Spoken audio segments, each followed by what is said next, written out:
Hello दोस्तों, welcome back to my channel. अगर आपने अभी तक मेरे चैनल को सब्सक्राइब नहीं किया है तो जल्दी से मेरे चैनल को सब्सक्राइब कर दें। एपिसोड 7 की शुरुआत में तेंगशिन जब रिजाइन करके यहाँ से जा चुकी होती है तो तेंग्यू को तेंगशिन की याद आ रही होती है और ये तेंगशिन के डेस्क को देख रहा होता है। तेंग्यू काफी गहरी सोच में गुम होता है। सफाई करने वाली लेडी यहाँ पर आती है, ये डस्टबिन से कचरा लेकर जाने लगती है, लेकिन तेंग्यू काफी गुस्से में कहता है कि तुम हिलना नहीं, और ऐसा करते हुए ये डस्टबिन नीचे गिर जाता है और इसके अंदर ही रेजिग्नेशन लेटर होता है तेंगशिन का। यहाँ पर डोंगी भी आ जाता है और ये तो बहुत ज्यादा डर गई होती है, कहती है कि मैंने तो कुछ भी नहीं किया। डोंगी कहते हैं कि कोई बात नहीं, आप यहाँ से जा सकती हैं। अब डोंगी जब इस रेजिग्नेशन लेटर को उठाता है तो तेंग्यू कहता है कि मैंने कहा ना कि इसको टच ना करो। ये सुनकर डोंगी फिर से इस रेजिग्नेशन लेटर को डस्टबिन में फेंक देता है। डोंगी इसको बताने लगता है कि लास्ट वीक जो हमारी मूवी का प्रीमियर रिलीज हुआ था उसकी प्रोग्रेस इतनी अच्छी नहीं है। तेंग्यू कहते हैं कि तुम इसके बारे में डिपार्टमेंट से जाकर बात करो। ये सुनकर डोंगी यहाँ से चला जाता है। दूसरी तरफ घर पर तेंगडिंग लॉटरी जीतने वालों को बुक गिफ्ट करने की तैयारी कर रही होती है। इतने में यहाँ पर तेंग्यू आ जाता है जो उससे पूछता है कि तुम क्या करने में इतनी मसरूफ दिखाई दे रही हो। तेंगडिंग ये पेपर्स छुपाने लगती है तो तेंग्यू खुद ही आकर ये देख लेता है।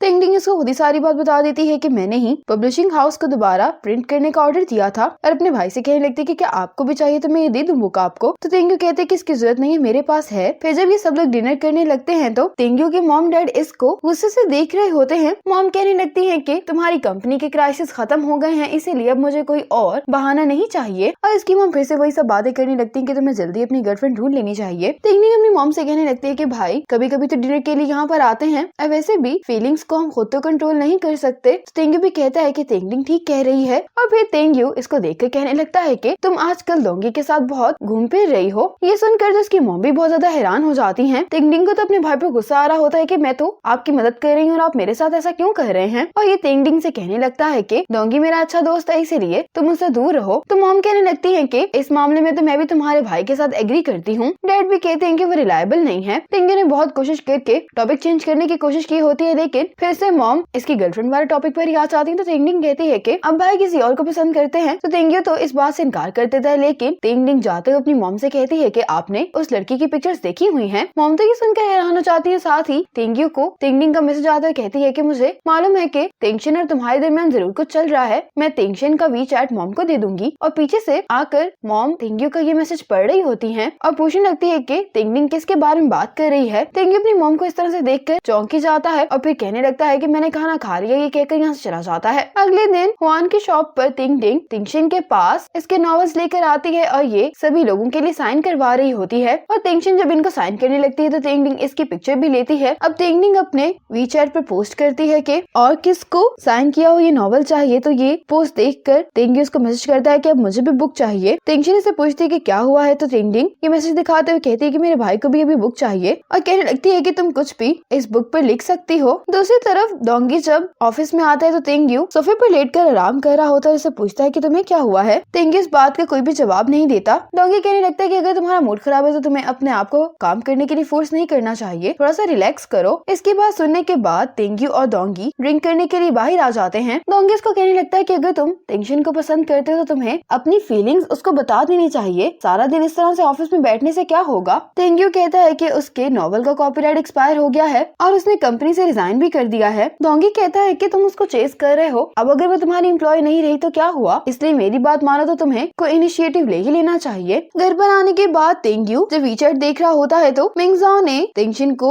इसके प्रोजेक्ट के लिए कांग्रेचुलेट करने के लिए रेड एनवेलप भेजा होता है। ये देखकर ये कहने लगता है कि अच्छा आइडिया है, और ये तेंगशिन को 200 युआन के काफी ज्यादा रेड एनवेलप सेंड कर देता है। जब तेंगशिन इतने सारे रेड एनवेलप्स को देखती है तो इससे पूछती है कि ये किस लिए। तेंग्यू कहते हैं कि तुम एक्सेप्ट क्यों नहीं कर लेती। तो तेंगशिन कहती कि मैं इन एनवेलप्स को क्यों एक्सेप्ट करूं। अब तेंगशिन इसको कुछ इमेजेस वाला मैसेज सेंड करके अपना फोन साइड में रख देती है। तेंग्यू ने से पूछा होता है कि ये किस लिए, और ये कहता है कि मैं तुम्हारा 3 सेकंड और इंतजार करूंगा। लेकिन इंतजार करने के बाद भी तेंगशिन इसको कोई रिप्लाई नहीं करती। इतने में तेंगडिंग यहाँ पर आती है। तेंग्यू इसको देखकर कहने लगता है कि मैं बिजी हूँ, मुझे डिस्टर्ब नहीं करना। लेकिन तेंगडिंग कहती कि मेरे पास तो नॉवल है। ये सुनते ही ये वापस आ जाता है। अब तेंगडिंग इसको नॉवल दे देती है। तेंग्यू जब इसको खोलकर देखता है तो तेंगशिन ने साइन की बजाय पिग का फेस बनाया होता है। तेंग्यू बुक लेकर अपनी स्टडी में चला जाता है और तेंगशिन की ड्राइंग को देखकर ये मुस्कुरा रहा होता है। जबकि तेंगशिन घर पर योगा कर रही होती है तो इसको तेंग्यू की कॉल आती है, लेकिन तेंगशिन इसकी कॉल काट देती है। लेकिन तेंग्यू भी इसको बार बार कॉल्स करे जा रहा होता है, इसलिए तेंगशिन को इसकी कॉल उठानी पड़ती है। तेंगशिन कॉल उठाकर कहने लगती है कि क्या तुम बीमार हो गए हो जो इस तरह की हरकतें कर रहे हो। तेंग्यू कहने लगता है कि अगर किसी किसी और बात पे भी तुम मुझे डांटना चाहते तो डांट सकती हो। टेंशन कहती है कि मैं अपनी जॉब छोड़ चुकी हूँ, अब आपको कोई भी काम कहना है तो अपने एम्प्लॉय से कह सकते हैं, वो बहुत खुश होंगे इस पर। ये कहकर ये कॉल बंद कर देती है। तेंग्यू सोचने लगता है कि दोबारा से सुलह करना कितना मुश्किल है। अब रात में डोंगी आता है तो बहुत ही परेशान होता है, पूछने लगता है कि आखिर क्या हो गया है जो तुमने इतनी रात को मुझे यहाँ पर बुलाया है। तेंग्यू कहता है कि कुछ नहीं हुआ, और फिर ये डोंगी के साथ ड्रिंक करते हुए इससे इसकी गर्लफ्रेंड्स के बारे में पूछ रहा होता है। ये डोंगी से इनडायरेक्टली कोई ट्रिक पूछना चाह रहा होता है। तो डोंगी कहता है कि मैं समझ गया हूँ कि तुम टेंशन को चेस करने की कोशिश कर रहे हो, इसीलिए मुझसे ये सब बातें पूछ रहे हो। तेंग्यू कहता है कि तुम्हें किसने कहा है कि वो लड़की टेंशन ही है। तो डोंगी पूछने लगता है कि तुम फिर किसके लिए ये सब पूछ रहे हो। लेकिन डोंगी समझ जाता है कि ये झूठ बोल रहा है, इसलिए कहता है कि मैं तुम्हारी मदद करूंगा। तेंग्यू कहने लगता है कि टेंशन मेरे लिए कि कुछ कहना ही चाह रहा हो। तो डोंगी कहता है कि टेंशन तुम्हारे लिए स्पेशल है। तो तेंग्यू कहता है कि हाँ बिल्कुल ऐसा ही है। डोंगी कहता है कि तुम्हें थोड़ा तो आइडिया होगा ही, क्योंकि टेंशन ने तुम्हारी मदद की थी मिंगजाओ को चेस करने के लिए। तो तेंग्यू को याद आने लगता है कि टेंशन ने किस तरह से प्रपोजल बनाकर मिंगजाओ को चेस करने के लिए इसकी मदद की थी। अब ये दोनों लैपटॉप के आगे बैठ जाते हैं और तेंग्यू डोंगी से पूछ रहा होता है कि क्या तुम्हें पता है कि टेंशन को क्या पसंद है। लेकिन डोंगी को तो कुछ भी पता नहीं होता, इसलिए यहाँ से चला जाता है। और अब तेंग्यू सोचने लगता है कि अगर ये टेंशन के साथ कार में कहीं जा रहा होगा तो ये इसके लिए दरवाजा बंद करेगा और सीट बेल्ट बांधने में इसकी मदद करेगा। लेकिन इसकी इमेजिनेशन में भी सीट बेल्ट सही से बंद नहीं हो रही होती। इमेजिनेशन में ही कहता है कि ये ट्रिक तो काम नहीं करेगी, और फिर अपने आप से कहता है कि लड़कियों को कूल प्रेसिडेंट काफी अच्छे लगते हैं। फिर से ये टेंशन की सीट बेल्ट बांधता है और टेंशन से पूछते है कि हम कहाँ जा रहे हैं, और कहने लगता है कि जहाँ पर मैं जाना चाहता हूँ और वो तुम्हारा दिल है। लेकिन टेंशन को इसकी ये चीजी लाइन पसंद नहीं आती। लेकिन तेंग्यू जो भी सोच रहा होता है वो काम नहीं कर रहा होता, और अब ये अपने आप पर गुस्सा करने लगता है कि आखिर मैं फिर से फेल क्यों हो गया हूँ। तेंग्यू अब सोचने लगता है कि अगर ये टेंशन को डिनर पर लेकर जाएगा तो ये क्या करेगा। तेंग्यू टेंशन से कहता है कि मैं जानता हूँ कि तुम्हें स्पाइसी फूड पसंद है, तो मैंने स्पाइसी फूड ही ऑर्डर कर दिया है। और जैसे ही ये स्पाइसी फूड ये दोनों खाते हैं तो ये इतना स्पाइसी होता है कि तेंग्यू का तो पूरा फेस ही रेड हो जाता है। इसलिए इस एक्सपीरियंस के बाद अपने आप से कहने लगता है कि इतनी आसानी से झूठ नहीं बोलना चाहिए, क्योंकि झूठ बोलने की कीमत भी अदा करनी पड़ती है। तुम्हें कोई ऐसी चीज ट्राई करनी चाहिए जो उसे खाने में ना पसंद हो सकता है कि ये ट्रिक काम आ जाए। अब तेंग्यू डोंगी को घसीटते हुए ला रहा होता है, जो उसको कह रहा होता है कि प्लीज तुम मुझे सोने दो। तो तेंग्यू कहता है कि मैं अकेला बैठकर प्लान देख रहा हूँ जबकि तुम मजे से सो रहे हो। अगली सुबह टेंशन जब उठती है तो ये पोस्ट देखती है कि कंपनी में तेंग्यू फिर से टेंशन के काम को रीप्रिंट करवा रहा है। ये देखकर तो टेंशन हैरान हो जाती है। अब टेंशन को लूजिशिंग की कॉल आती है तो टेंशन कहती है कि क्या तुमने भी इसी पोस्ट के बारे में बात करने के लिए कॉल की। तो कहता है कि तेंग्यू ने तो कभी कोई पोस्ट ही नहीं की थी, लेकिन अब वो तुम्हारी एडवर्टाइजमेंट करने के लिए पोस्ट कर रहा है, ये कोई आम बात नहीं है। ये टेंशन से पूछने लगता है कि क्या तुम कॉन्ट्रैक्ट लेकर भाग तो नहीं जाओगी। टेंशन हंसते हुए कहने लगती है कि इंटरनेट पर जो भी कहा जा रहा है तुम उस पर यकीन नहीं करो, मैं ऐसा नहीं कर सकती। लूजिशिंग कहता है कि तुमने रिजाइन कर दिया है तो अब तुम मेरे पास आ जाओ ताकि हम ऑफिशियली काम स्टार्ट कर दें। ये कहकर लूजिशिंग कॉल बंद कर देता है और अब टेंशन भी इन रेड एनवलप्स के लिए तेंग्यू को थैंक्स का मैसेज कर देती है। इसके बाद टेंशन लूजिशिंग के स्टूडियो आ जाती है और लूजिशिंग सभी वर्कर से टेंशन को इंट्रोड्यूस करवाता है। लूजिशिंग के स्टूडियो के सभी वर्कर्स इसका वेलकम करते हैं। अब यहाँ पर फेंगचिंग भी आता है जो टेंशन को यहाँ आने पर वेलकम कर रहा होता है। अब लूजिशिंग टेंशन से कहता है कि तुम स्क्रिप्ट को अच्छे से पढ़ लो और जब तुम अपना काम कंप्लीट कर लोगी तो मेरा ऑफिस सेकंड फ्लोर में है, तुम वहाँ पर आ जाना। ये कहने के बाद फेंगचिंग और लूजिशिंग यहाँ से चले जाते हैं। दूसरी तरफ असिस्टेंट गार्ड लूजिशिंग के स्टूडियो के बारे में सारी जानकारी तेंग्यू को बता रहा होता है। ये सब सुनने के बाद तेंग्यू इस प्रोजेक्ट में इन्वेस्टमेंट के बारे में सोच रहा होता है। तो ये असिस्टेंट गार्ड से कहता है कि तुम लूजिशिंग से बात करो कि मैं उससे मिलना चाहता हूँ काम के सिलसिले में। इतने में यहाँ पर डोंगी आता है जो कहने लगता है कि ये काफी अच्छी मूव है तुम्हारी और टेंशन भी काफी काबिल है कि अब तुम पैसों के साथ उसको चेस करने की कोशिश कर रहे हो। तेंग्यू कहते हैं कि अब अपनी कंपनी की मार्केट को बढ़ाने का वक्त है और हमें कुछ डिफरेंट तरह की चीजें भी ट्राई करनी होंगी। अब लूजिशिंग टेंशन और फेंगचिन को कह रहा होता है कि काम स्टार्ट होने की खुशी में आज मैं ट्रीट दूंगा। ये लोग लंच करने के लिए बाहर ही जा रहे होते हैं कि लूजिशिंग को कॉल आती है। ये कॉल सुनने के बाद लूजिशिंग फेंगचिन को बताता है कि चाओ के